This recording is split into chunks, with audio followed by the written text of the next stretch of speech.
Mesdames et messieurs, bonsoir. Merci de nous choisir. Bienvenue à cette première édition du journal de cette année 2021 sur LCA. En ce début de l'année, au sommaire de 2021, nous poursuivrons avec notre rétrospective des faits marquants de l'année 2020 qui s'est achevée au plan de la politique internationale. Nous parlerons des élections en Afrique de l'Ouest, mais aussi aux États-Unis, entre autres. Nous ferons aussi le point du secteur de la santé et de ses activités au cours de l'année écoulée. Le coronavirus et ses impacts au Burkina Faso, mais aussi bien d'autres activités ont également été menées au plan sanitaire. Et nous allons nous quitter sur de belles images de l'entrée en cette année 2021 dans plusieurs pays des feux d'artifice pour accueillir 2021. Bonsoir et bienvenue avec nous dans cette année 2021. Nous ouvrons cette édition par la rétrospective de l'année 2020 en matière de politique à l'international, des élections présidentielles au Togo, l'accord sur le Brexit, en passant par les élections et l'actualité politique en Afrique de l'Ouest, surtout aux États-Unis, avec l'obstination de Donald Trump à rejeter toujours la victoire de son rival Donald Trump à la présidentielle américaine. Revisitons tous ensemble l'actualité politique dans le monde au cours de l'année 2020 dans cet élément. L'année 2020 entre aussi dans l'histoire, mais aura été particulière avec son lot d'événements politiques à l'international. Dans la sous-région ouest africaine, le Togo a ouvert le bal des élections présidentielles contestées avec son scrutin du 22 février. Faure Gnassingbé en lice pour un quatrième mandat controversé l'emporte au premier tour avec un score de 70,78%, bien loin devant son principal challenger, Agbeyo Kodjo, crédité de seulement 19,46% des voix et qui contestera ses résultats. Résultats contestés, c'est aussi le cas au Ghana voisin où l'ancien président John Mahama, candidat à la présidentielle du 7 décembre, conteste les résultats de la commission électorale, faisant le sortant Nana Akufo-Addo vainqueur également au premier tour. La Guinée s'est aussi illustrée cette année avec la réélection pour un troisième mandat d'Alpha Condé, aussi avec des résultats rejetés par son principal rival, Cellou Dalein Diallo, qui crie à la fraude. Un troisième mandat d'Alassane Ouattara, les Ivoiriens s'y attendaient le moins, mais avec le décès du Premier ministre Amadou Gon Coulibaly, dauphin du président Ouattara, ce dernier décide de se présenter pour un troisième mandat à la faveur d'une révision constitutionnelle critiquée. Malgré le boycott des leaders de l'opposition, Ouattara réussit son pari et s'arrache une imposante victoire à 94,27% des voix. Le Mali, pour sa part, s'est illustré avec le coup d'État du 18 août contre le président Ibrahim Boubacar Keïta, qui démissionnera de son poste. Au rang des bons élèves figure le Niger, où Mahamadou Issoufou donne la chance à son pays de connaître une transition civile pacifique sans tenter une révision constitutionnelle et briguer un troisième mandat. Mais la politique à l'africaine, c'est aussi la Guinée-Bissau qui a prolongé son coup de théâtre né de la présidentielle de décembre 2019. Avec des résultats critiqués et sans confirmation de la Cour constitutionnelle, Umaro Sissoko Embalo s'est fait investir le 27 février et forme son gouvernement. Réaction du camp de son rival Domingo Simões Pereira le jour suivant en nommant quant à lui un président par intérim. Le pays a connu pour un court moment 2 présidents à sa tête avant la démission de l'intérimaire, puis la confirmation plus tard de l'investi prématuré. Le continent a aussi vibré au son de la rupture surprise de l'accord politique entre Joseph Kabila et Félix Tshisekedi en République démocratique du Congo. La Centrafrique voisine, quant à elle, est toujours dans l'incertitude après la tenue de la présidentielle de ce 27 décembre, une élection obtenue sur le fil dans un contexte sécuritaire très dégradé et où l'ancien président déchu, François Bozizé, est accusé de tentative de coup d'État. En Éthiopie, le Premier ministre Abiy Ahmed, prix Nobel de la paix, a lancé en novembre une offensive militaire contre les dirigeants du Tigré qui défiaient son autorité afin de prendre contrôle de l'intégralité territoriale de son pays. Le Maroc, de son côté, a accru sa domination au Sahara occidental, surtout avec les bénédictions du président américain sortant Donald Trump, qui, quant à ce qui le concerne, a fait assez parler de lui grâce à son rôle joué dans le rapprochement entre le Maroc et Israël, et aussi surtout entre Israël et l'Arabie saoudite. Mais au cours de cette année 2020, au plan politique, Donald Trump s'est plutôt illustré à travers son refus de reconnaître la victoire de son rival démocrate Joe Biden à la présidentielle américaine. 2020 s'achève, mais aura aussi permis au Royaume-Uni et aux 27 autres pays de l'Union européenne de finalement parvenir à un accord sur le Brexit, 4 ans après la décision par référendum des Britanniques de quitter l'Union. Même si la pandémie de Covid-19 a fait obstruction à plusieurs événements politiques à l'international, 2020 aura été une année tout de même politiquement bien mouvementée.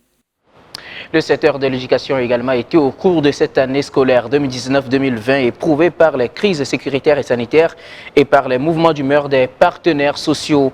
Le monde éducatif au Burkina Faso a en effet enregistré de nombreuses pertes en vies humaines, dont des enseignants et des élèves, destruction des menaces envers des acteurs, la destruction d'infrastructures et d'équipements éducatifs, le pillage de vivres de cantines scolaires. La rétrospective de l'année scolaire 2020 du secteur éducatif avec Franck Aristide Jeffa. Face à l'augmentation des contaminations et pour réduire la propagation de la maladie au début de la pandémie, l'État avait rapidement pris les mesures dont la fermeture des établissements d'enseignement préscolaire, primaire, post-primaire et secondaire, professionnels et universitaires du lundi 16 mars 2020 au 31 mars 2020 sur toute l'étendue du territoire national. La suspension des cours du 1er au 13 avril 2020, prorogée d'abord au 27 avril 2020 et puis jusqu'au 31 mai. Une commission interne du ministère avait proposé des alternatives avec des scénarios de réouverture. Concernant le contexte éducatif, l'arrêt provisoire des cours a touché 5 130 730 élèves apprenant du formel et du non formel, 122 810 enseignants et 20 754 établissements scolaires. On note également que la suspension des activités pédagogiques a eu des répercussions négatives sur la qualité des apprentissages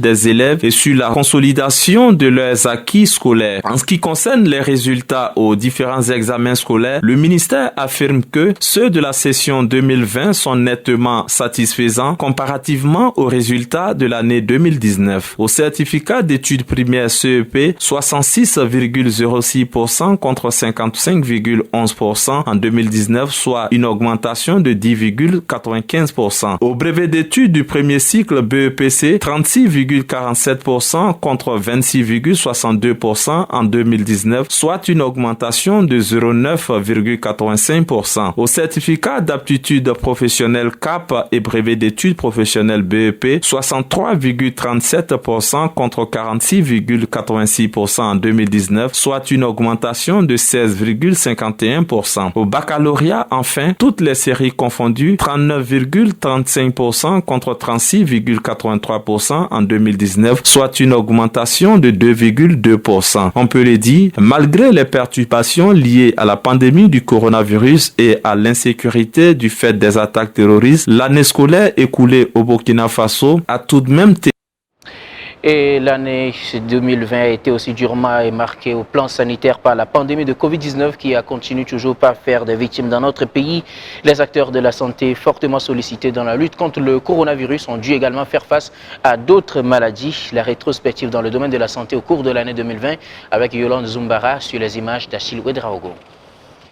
2020 aura été une année qui va rester dans les annales à plus d'un titre. La star de cette année qui s'achève est incontestablement la pandémie de coronavirus qui a infecté des millions de personnes et causé des morts en cascade. Le Burkina Faso n'a pas été épargné par cette maladie qui continue d'endeuiller et d'impacter négativement sur l'économie. Le premier cas de Covid-19 a été notifié au Burkina Faso le 9 mars 2020 alors que notre pays subissait déjà une crise humanitaire et sécuritaire. Et depuis ce jour, le Burkina Faso enregistre quotidiennement des cas. Dans le cadre donc de la riposte à cette maladie, le gouvernement a élaboré un plan de riposte. Et dans cette optique, des mesures ont été prises dont les principales sont la fermeture des écoles, universités et institutions d'enseignement publics et privés sur le territoire national. L'instauration d'un couvre-feu sur le territoire national, la fermeture des frontières terrestres et aériennes, la fermeture des grands marchés et gares, la mise en quarantaine des villes touchées, l'interdiction du transport en commun urbain et interurbain, les mesures de distanciation sociale, des mesures qui ont éprouvé durement le quotidien des Burkinabés.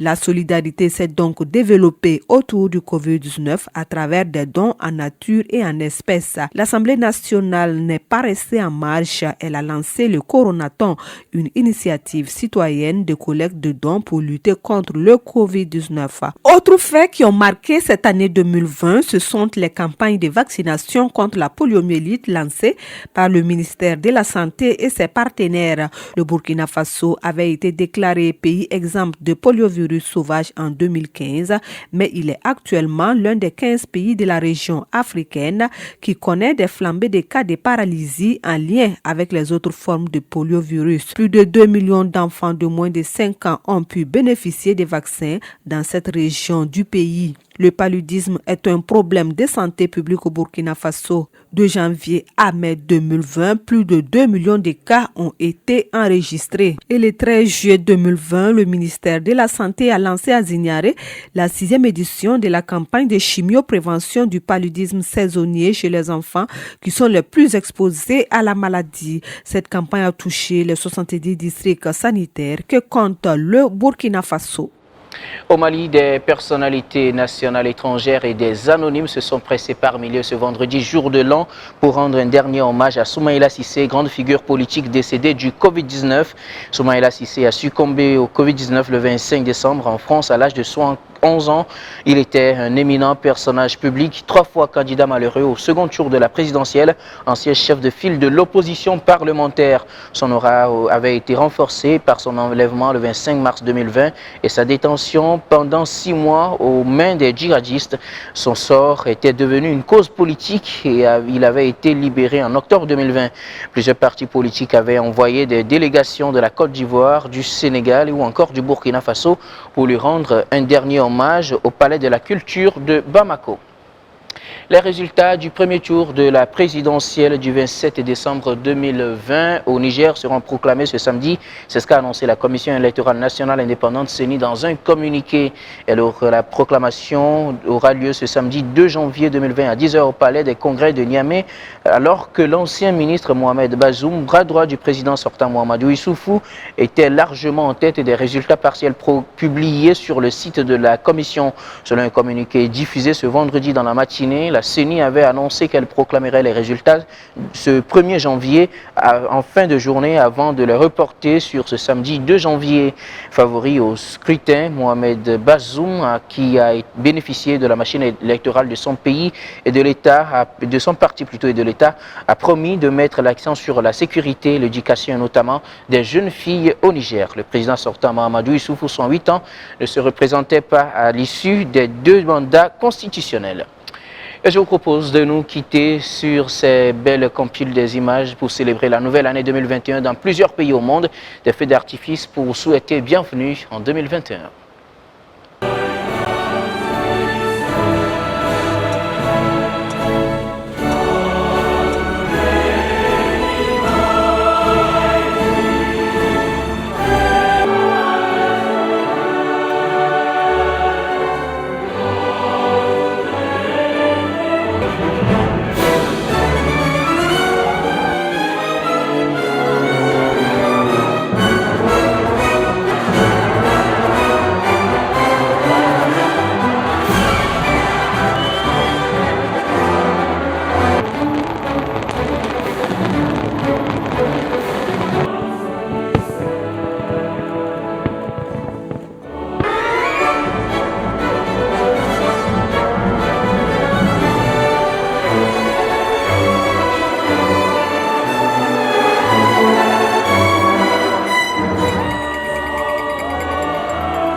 Et voilà qui met fin à cette édition. Merci de l'avoir suivi. Très bonne suite des programmes sur LCA. Bonsoir à tous et bonne et heureuse année 2021 à toutes et à tous.